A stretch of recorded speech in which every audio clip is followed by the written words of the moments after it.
Hello, my name is Dr. Film, and yes, I am standing on the face of the moon. Oh, grow up! Approximately 10 hours later. Before we begin, you should know that this review will contain no spoilers. And if you're new to the channel, please subscribe for reviews and more. And so, without further ado, let us begin reviewing Fly Me to the Moon. Characters and story.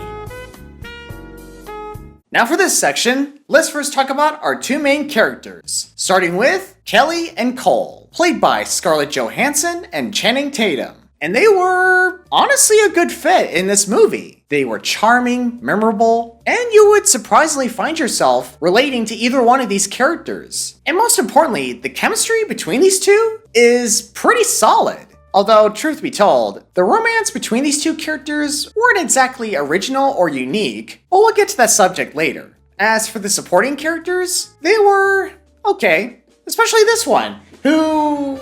I'm sorry, what's his name again? Pippin Pedalopsicopoulos the third! But do you want to hear something strange I heard about behind the scenes of this movie? Apparently, Chris Evans was initially attached to this project. He was initially going to play the main character, Cole, but he dropped out due to scheduling conflicts. But that's not all, man. In fact, this isn't the first time something like this has happened between Scarlett Johansson and Chris Evans. For instance, do you remember the movie Ghosted? It turns out Scarlett Johansson was about to star in this movie alongside with Chris Evans. But then one day, she dropped out of the project and she was soon replaced by Anya de Armas. Man! It feels like the whole world is against these two for some reason. Yes. Oh, be quiet! As for the story in this film has some merits. For one, the story did well keeping me engaged, the humor was spot on, and despite it being wacky at times, it does well paying respect and homage to the real Apollo 11 mission.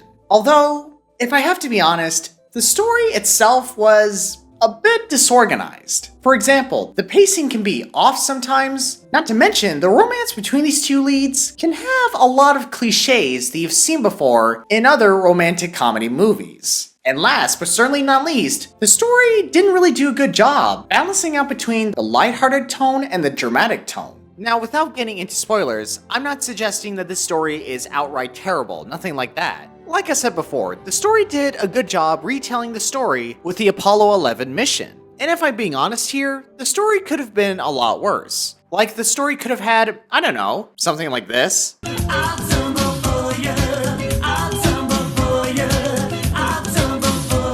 Let's move on.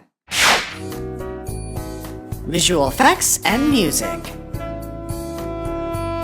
Now you gotta give it to the filmmakers for the production sets and the visual effects in this movie. They did a remarkable job making you feel like you're stepping into NASA itself. And as for the music, now you gotta give it to the filmmakers for composing some pretty neat music. Now it's not exactly the Lion King's music score or Hans Zimmer score, nothing like that. But the music does well capturing the theme and the environment of this movie. I mean, after all, this movie does take place during the 1960s. Like, take this piece of music for instance, and I dare you to tell me that this piece of music doesn't take you to the 1960s. Challenge accepted. Alright, you ready? Here it goes. 2 weeks later. Overall, my friends, this movie was surprisingly good. But I wouldn't exactly say it's near perfect.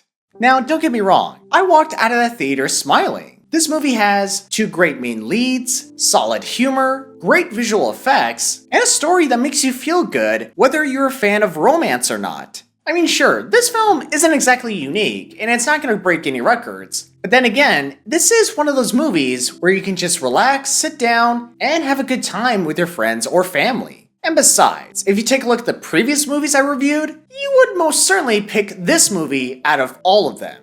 With all that said, I give Fly Me to the Moon an 8 out of 10. Woo! That's it, that's the end of my review. I hope you enjoyed it. If you did, please leave a like, and please follow me on TikTok for more fun videos and content. And as always, I will see you guys at our next appointment.